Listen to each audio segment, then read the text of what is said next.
This is my friend's property. Bloody trees, they just keep increasing. The regrowth, it keeps coming back, even in a good cleared country. Government, don't get me started on the government and vegetation management. What would city people know about running a property? They would have it overrun by trees. I see they're still allowed to clear all those trees down for that new estate in the highway coming to Brisbane. Did I tell you about the wasps? I was touring the other day, and those big orange buggers that came out and got me. I was running away. They gave me a hammering. My friend doesn't hate trees, but he's always battling them. Why is it so hard and time consuming? So where are the trees in Australia? Well, there's about 60 million hectares of grazed woodlands. There's quite a lot of trees also in some Indigenous lands as well. In the Northern Territory, there's about 25 million hectares of trees, but a lot of that's indigenously managed. There's more trees in Queensland than pretty much the rest of the country. But there's a lot of places where trees are no longer. The red here is deforestation since the 1970s to 2014. So you can see there's been a lot of clearing in southern Queensland. A little bit in western New South Wales, but a lot of the other clearing in the other states happened a long time ago.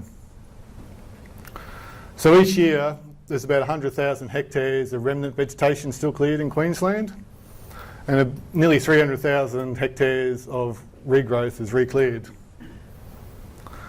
The Sustainability Framework, which is supported by MLA, has done a great job looking at the change in tree cover from 2013 to 2017.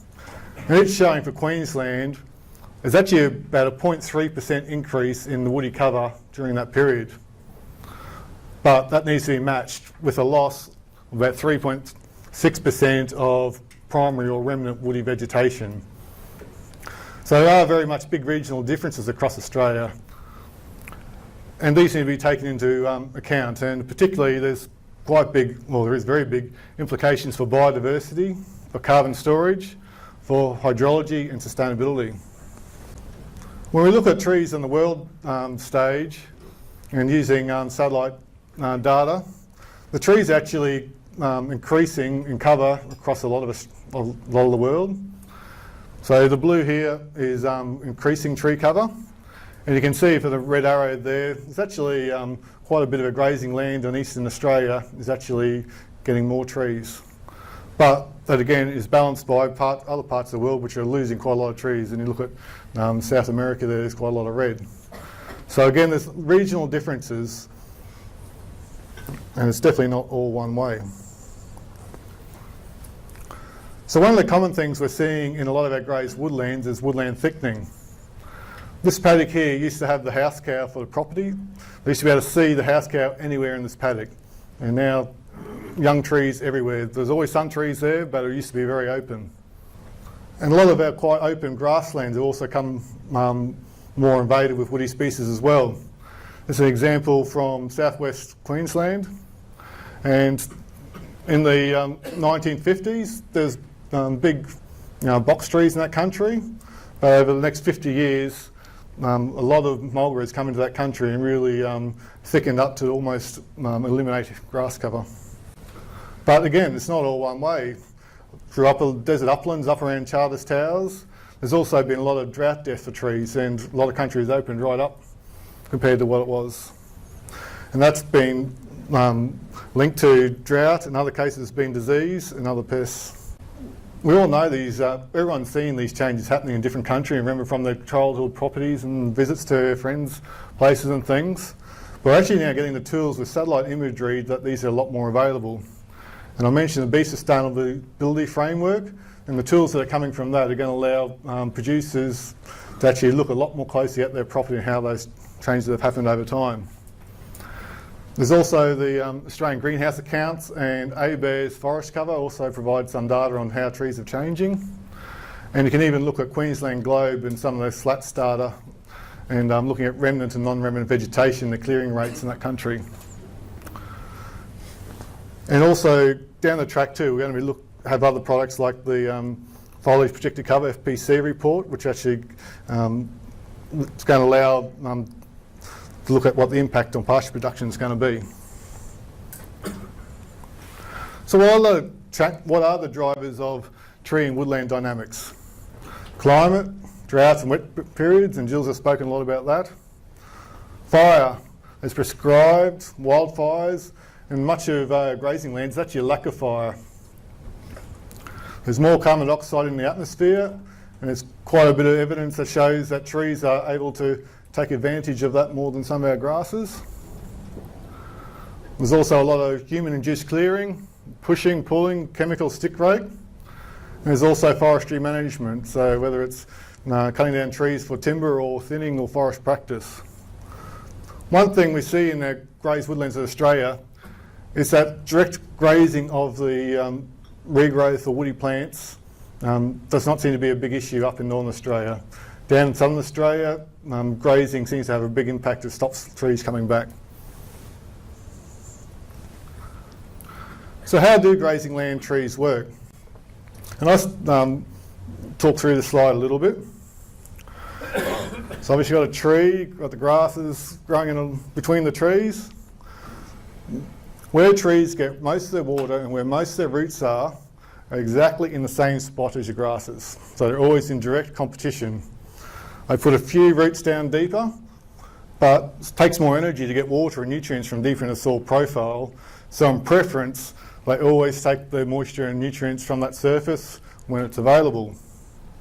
So it's all about the roots. So the grass and the trees seek the resources from the same location.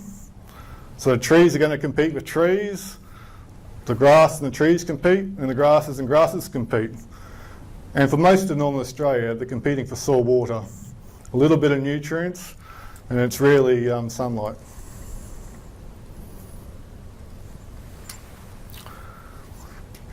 So there's a relationship between tree basal areas, so that's the area of the tree stems, how many leaves they've got, what their leaf area is, and how much water they use. And this graph here is the tree basal area along the bottom here, so 50 metres squared basal area, that's a very dense rainforest. And this is the foliage projected cover, so essentially the leaf cover. And you can see there's a good relationship. So we can actually measure tree basal area in the field and have a pretty good idea of how much impact they might be having on water use. I mentioned before that grazing the trees directly doesn't seem to have a really big impact in Northern Australia, but it's not the same with grazing the grass. So in the picture I showed before, you saw the grass roots mixed with the tree roots. If you've got a healthy grass tussock with lots of roots, it's going to have a lot more chance of beating the trees to that water and the nutrients to grow grass compared to if it's been grazed quite heavily and got a lot lower root volume. So if you've got a lot lower root volume of the overgrazed grass, it's just going to mean there's more water and nutrients that the tree's going to get, so it's going to have a better advantage.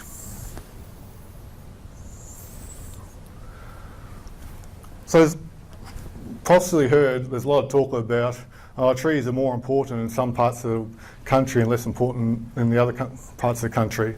So trees up north, we shouldn't be bothering clearing them because they don't have as much impact on the grass.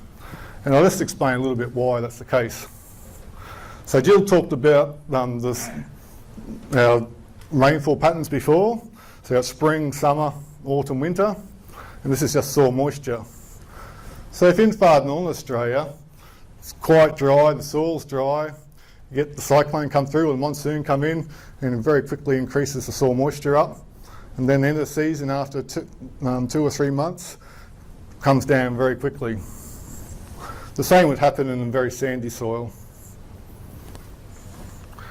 So when you look at the time for competition between trees and grass, when there's little water in the soil profile, there's no tree-grass competition. There's no water there to use. When it's very wet, again, there's also no real competition between trees and grass because there's heaps of water.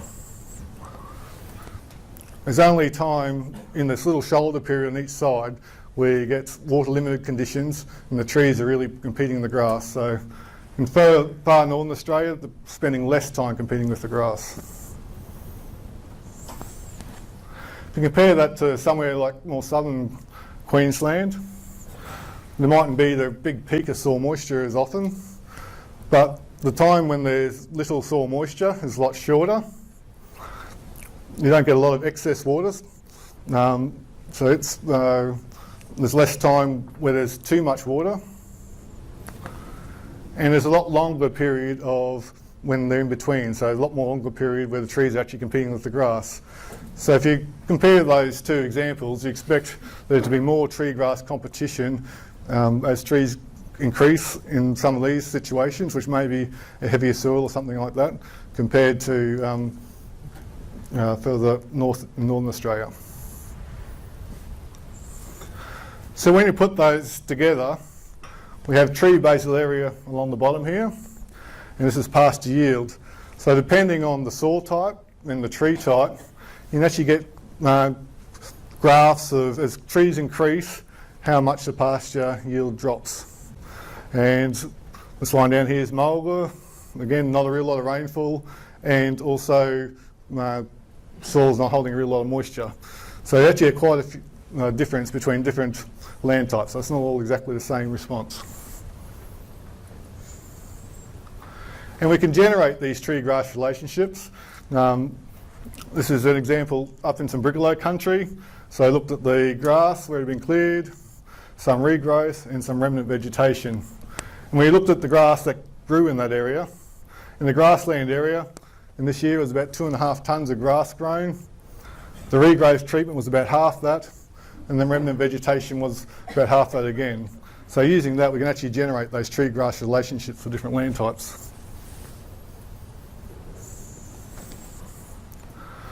One thing to notice about all these relationships is, at high tree basal area, so you've got a fair few trees left, there's actually very little, these lines are already low, so they're not actually going down and changing the grass production that much. So once you've got lots of trees, you don't get a real lot of response. So for example, if you get a drought death, which reduces the trees from here to here, you're not going to expect a real lot of increase in grass production.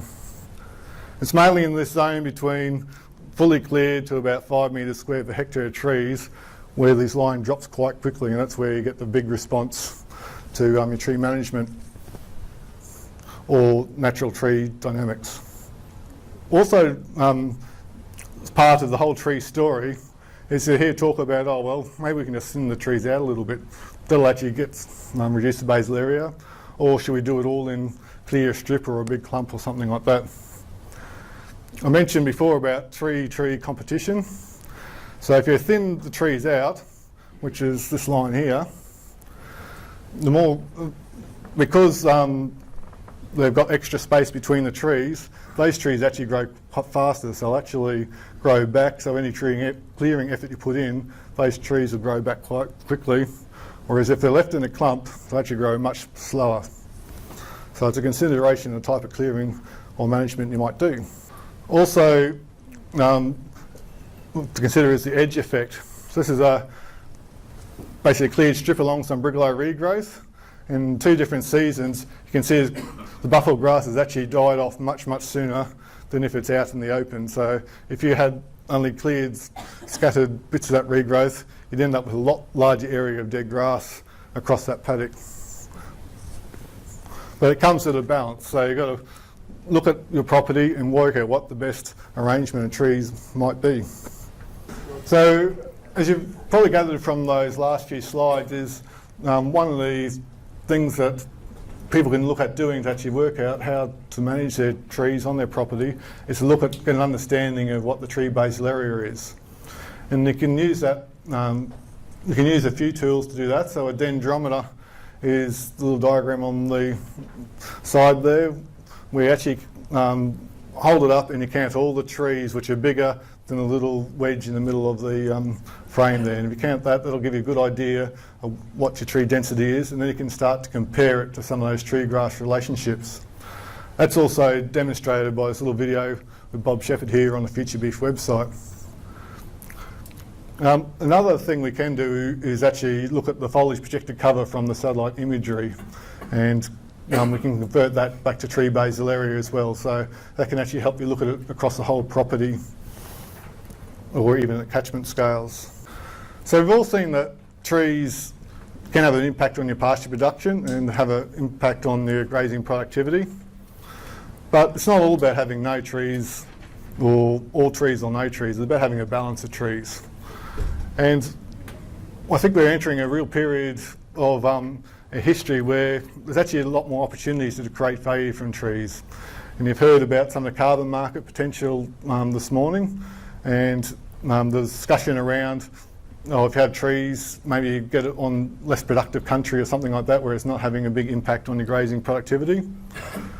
In areas where there's good forestry timber, such as spotted gum in eastern Queensland, on those land types, there's a lot of work being done to show that the economics of managing those trees or regrowth for forestry is much more profitable than managing it for grazing alone. And there's also potential going forward, and there's a lot of ecosystem services and biodiversity type markets being created. And again, some of these aren't going to be a panacea for improving the productivity of a property which is already struggling financially, but it's about operating it and actually demonstrating from a social licence point of view where that balance is, you've taken into consideration, and where that property is actually meeting the dual benefits of productivity from a grazing perspective, but also caring for the environment. There's also potential too for balancing greenhouse gas emissions. So I believe in the future, talked about people trying to be carbon neutral, or the industry going towards carbon neutral by 2030, using the trees and maintaining trees in some areas and being strategic and smart about it. It's actually going to help balance the industry from its carbon impact point of view. And if done smartly, there's actually potential there to make sure it doesn't actually impact on grazing productivity that much. So one of the other things I'd like to also highlight is the economics of tree management options. Clearing is expensive. Even planned fire has a lot of costs because you're burning up pasture that could otherwise be eaten, you'll have fire control, that kind of thing. However, regular fire is the key tool available for thickening and encroachment in land that hasn't already been cleared. And Kidman Springs Fire Experiment up in the Northern Territory is a really good example of some of the management strategies and how often you need fire and the intensity to actually come about with managing those trees. But one of the things that's happening in across a lot of our grazing areas, people are actually saying, oh well, it's too costly to clear trees, government's limiting doing that, so they're going to a no tree management option. And in this case, it's going to erode pastoral productivity over time. So even though it's costly and a lot of it, and it's a long-term proposition, you can't actually not continue to manage the trees and invest in managing the trees.